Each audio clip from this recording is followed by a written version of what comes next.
তো আমি বলতেছিলাম, আমি ইতিমধ্যে যে আয়াত পড়েছি, হাদিস পড়েছি,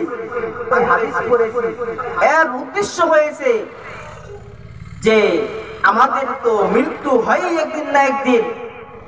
আবার এই মৃত্যুর পরে আমাদেরকে যে দাফন করে, আমাদেরকে যে 3.5 হাত মাটির তলে যে আমাদেরকে যে কি করে রেখে দিয়ে এসে যায়, এটাই কি শেষ না আরো কিছু আছে? আমি এই বিষয় নিয়ে সংক্ষিপ্ত কি আমি আলোচনা করব।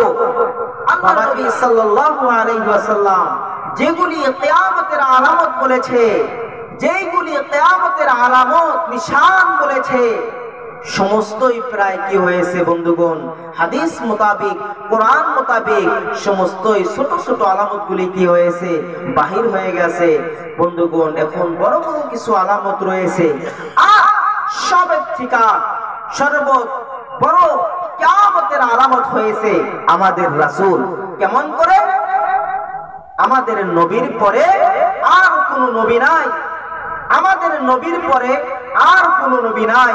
আর আমাদের নবীর পরে যদি দুনিয়ার ভিতরে যদি কোনো এরকম মানুষ বাহির হয় আমাদের, আল্লাহর কোরআন কখনো মিথ্যা হতে পারে না, আল্লাহর রাসূল কখনো মিথ্যা হতে পারে না।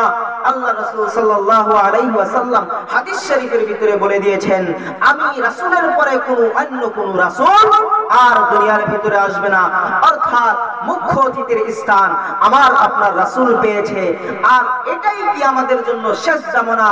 বাস এখন অপেক্ষা রয়েছে আমাদের। সূর্য কি এখন পূব দিকে ওঠে, একটা অপেক্ষা রয়েছে কি পশ্চিমের দিকে উঠবে। পশ্চিমের দিকে যখন কি সূর্য ওঠাটা যখন কি হয়ে যাবে, শুরু হয়ে যাবে বাবা, জমিনের ভিতরে কেঁদে কেঁদে যদি আমরা যদি আমাদের চক্ষু দিয়ে যদি আমরা যদি রক্তও যদি বাহির করে ফেলি বন্ধুগণ, ওই দিন আমার তোবা, আমার দোয়া, আপনার দোয়া কি আল্লাহর দরবারে কবুল হবে না?